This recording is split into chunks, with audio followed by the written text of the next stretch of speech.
네, 안녕하세요. 네, 저희 코로나 시대로 모이기 힘들어짐에 따라 저희 독서 모임을 이렇게 비대면으로 한번 진행을 해보려고 합니다. 처음에는 줌으로도 해볼까 고민했었는데요. 그냥 바쁜 시기, 그리고 마음이 여유가 없는 시기라서 여러분들이 그냥 잠들기 전에 아니면 뭐 차로 이동 중에 아니면 화장실에서 편히 들을 수 있도록 이렇게 준비를 해봤습니다. 네, 저희가 나눌 책은요, 바로 이 하나님과 팬데믹이라는 책입니다. 이 책은요, 여러분들이 아시겠지만 서문 1장, 2장, 3장, 4장, 5장까지 이렇게 구성이 되어 있어요. 그래서 오늘은 첫 맛보기로 서문만 같이 나눠서 이야기를 해볼 예정입니다. 여러분들 이렇게 서문이 짧은 내용들이 있지만 이 내용들과 곁들여서 이 저자가 이 책을 어떻게 생각했는지, 그리고 제가 중요하게 여기는 부분들, 그리고 다른 사람들이 중요하게 여겼던 부분들까지 함께 짧은 시간 나눠 보려고 합니다. 그러니까요, 잘 집중해 주셔서 같이 끝까지 이 모임을 알차게 하기 위한 기본 단계를 같이 쌓아나갔으면 너무 좋겠습니다. 네, 먼저 이 책 저자 소개를 한번 해볼게요. 이 책 저자는 톰 나이트라는 그런 성공의 신학자입니다. 톰 나이트 목사님은 우리와 교단이 조금 결이 달라요. 그래서 비판적으로 생각하시는 분들이 많이 있지만 저희가 이 책을 선택한 이유는 그럼에도 불구하고 삼위일체 하나님을 믿는, 그리고 예수님의 부활을 믿는 이 신학자가 갖고 있는 통찰력이 어마어마하기 때문입니다. 그래서 우리가 받아들일 건 받아들이고 또 비판적으로 거부할 건 거부한 채 이 책을 같이 읽어 나가 보려고 합니다. 네, 이 톰 나이트라는 성공의 신학자는요, 이제 이 팬데믹을 대하면서 이러한 고민을 했대요. 이 책을 쓰기 전에 어떠한 고민을 했냐면요, 이러한 우리가 거부할 수 없는 이 대재앙 앞에서 하나님은 무엇을 하고 계신가? 그리고 또 이러한 생각을 했다고 그러네요. 이렇게 대재앙이 과연 하나님 종말의 징조인가? 라는 여러 고민들을 했다고 그래요. 이 고민 끝에 나온 책이 바로 이 책입니다. 하나님과 팬데믹이라는 책이에요.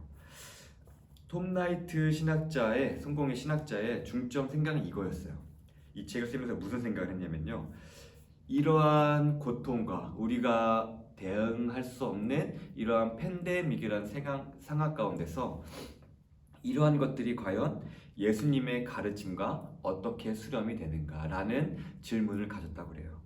그래서 성경 연구를 통해서 이 팬데믹을 풀어보려고 했던 게 바로 이 톰 나이트 성공의 신학자의 생각이었습니다.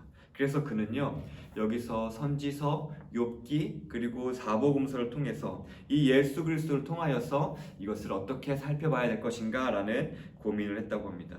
그래서 보니까 톰 나이트는 과거 신학 성경을 살펴보면서 이러한 재앙의 경우를 살펴봤다고 합니다. 어떠한 경우였냐면요, 그 안디옥이라는 지역에 기근이 들었다 그래요.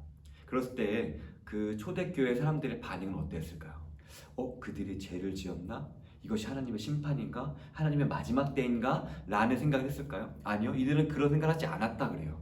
무엇을 고민했냐면요, 이렇게 어려운 시기에 가장 도움이 필요한 사람들은 누구지?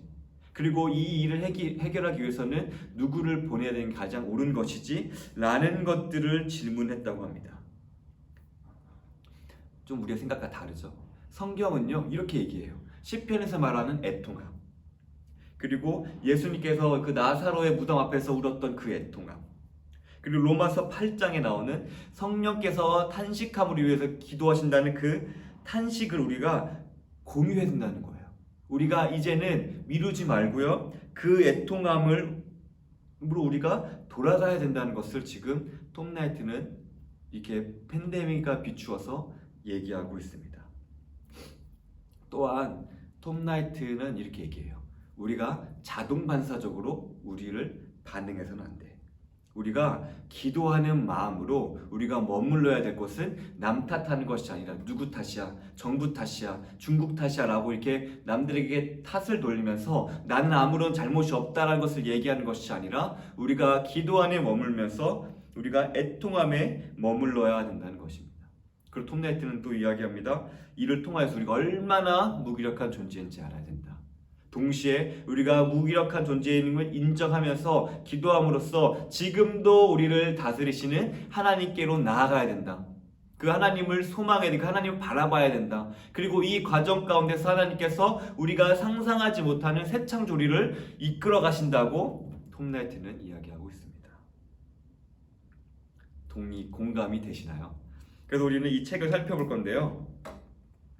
우리는 이 책을 통하여서 우리가 이 팬데믹을 어떻게 바라봐야 되는지, 그리고 이 팬데믹 가운데서 교회의 사명, 우리의 역할은 무엇인지, 그리고 우리의 책임을 이 상황 가운데서 어떻게 다할 것인지 라는 관점을 좀 살펴보려고 합니다. 그래서 같이 책을 한번 살펴볼게요. 서문을 같이 보려고 하는데요. 서문 8페이지에 이렇게 보면요, 이렇게 기록되어 있어요. 폐쇄 기간이 길어지면서 나를 포함한 많은 사람이 다양한 감정을 경험하고 있다. 내가 보기에는 우리의 반응이 성경의 범위를 넘어서지 않는 것이 중요한데 이 책에서 내가 시도하는 바가 바로 그것이다. 네, 톰 나이트는 우리가 다양한 감정들을, 평소에는 경험하지 못했던 다양한 감정들을 경험하고 있다고 합니다. 그리고 그 경험에 맞서서 그가 얘기한 거는 그 감정대로 우리가 반응해야 되는 것이 아니라 주변에 들리는 대로 이야기하는 것이 아니라 반응해야 되는 것이 아니라 우리가 반응해야 되는 것은 성경의 범위를 넘지 않는 거라고 먼저 제한을 두고 있어요. 우리는 언론을 보면요, 많은 이야기를 들을 수 있죠. 누구 때문이야? 정부가 방역을 못한 탓이야. 아니면 특정 종교 집단에서 밝히지 않았던 때문이야. 아니면은 그 중국이라는 우한 때문이야 라는 그러한 언론에 우리는 휩쓸리게 됩니다. 맞아. 이 누구 때문이야. 누가 없었으면 됐을 거야. 누가 아니면 평온했을 거야 라고 이야기한다는 거예요. 그런데 그거의 대부분의 반응은 뭔가요? 분노죠. 비판이에요. 나는 괜찮고 너 때문이라는 그러한 자신의 의를 주장하는 그 무언가들이 드러나고 있어요. 그런데 이게 성경의 반응일까요? 우리는 멈춰서 생각해 봐야 된다는 거예요. 그리고 우리는 또 무엇을 생각해야 되냐면 과연 이러한 반응 가운데 성경을 따르는 자로서의 반응은 무엇인가? 우리는 여기서 고민해 봐야 된다는 것을 톰 나이트는 이야기해 주고 있습니다. 그래서 또 이어서 읽어볼게요. 9페이지에 있는데요. 첫 번째 줄이에요. 내가 주장하는 바는 마음속에 쉽게 떠오르는 자동적인 반응을 거부해야 한다는 것이다. 네, 이게 너무 맞는 말이죠. 톰 나이트가 얘기하는 건요, 마음속에 쉽게 떠오르는 것을 거부해야 된다는 거예요. 그러니까 쉽게 말하면은 우리가 이것을 하기 위해서는 우리 안에 해결책으로 바로 넘어가면 안 된다는 거예요. 무슨 뜻이냐면요, 뭐뭐가 없었으면 됐을 거야 라는 해결책, 뭐뭐만 없었고 뭐뭐만 이렇게 하지 않았으면 됐을 거라는 해결책으로 우리는 바로 넘어가서는 안 된다는 거예요. 그러면 우리는 무엇을 봐야 되느냐? 지금 이 과정을 우리는 충분히 가정 가운데 우리가 잠겨야 된다는 거예요. 즉, 우리는 이 상황 가운데서 우리가 겪는 아픔을 느껴야 되고요. 우리가 겪는 이 답답함을 알아야 되고요. 우리가 겪는 이 우울감을 가운데 우리가 젖어들어야 된다는 거예요. 그리고 거기에만 젖어 있는 것이 아니라 기도로서 지금도 우리를 다스리시고 우리를 창조하시고 우리 이끌어 가시는 그 하나님께 이렇게 기도함으로 나아가야 된다는 거예요. 그랬을 때 하나님께서는 새로운 시각을 우리에게 주신다는 것입니다. 그리고 이 과정 가운데서 하나님께서 우리 가운데 무언가를 담기를 원하신다는 것을 우리는 알아차려야 된다는 거예요. 우리는 해결책 이거 하면 될 거야, 이거 하면 될 거야, 마치 우리가 하나님이냐, 우리는 무언가 더 이상 담지 않아도 될 사람이 마냥 행동하는 것이 아니라요, 우리는 이 가운데서 바로 해결책, 뭐 아는 것처럼 나의 지식을 드러내기 위해서 나아가는 것이 아니라요, 나는 이 가운데 무기력한 사람입니다. 이건데 난 나약한 사람입니다. 난 모르겠습니다. 하나님 어떻게 해야 될까요? 라는 마음으로 겸손한 마음으로 나아가야 되고요. 전능하신 하나님 앞으로 그때 우리의 이 낮은 마음을 가지고 나아갈 때에 하나님께서 우리에게 새로운 시각을 주신다는 거예요. 그리고 그 가운데 우리가 담아주신다는 거예요. 우리를 채워가신다는 거죠. 이 팬데믹이라는 우리가 할 수 없는 그 상황 가운데서 우리가 나약하고 정말 미약한 존재를 깨닫게 하시고 배울 수 있는 마음, 들을 수 있는 길을 만들어주사 우리에게 채워주신다는 거예요. 그랬을 때 우리는 이 기간을 넉넉히 감사함으로 보낼 수 있을 것입니다. 때문에 우리는 이미 알고 있죠. 그래서 우리는 이 책을 통하여서 세계를 조망하고 분석하는 시각을 얻으려고 합니다.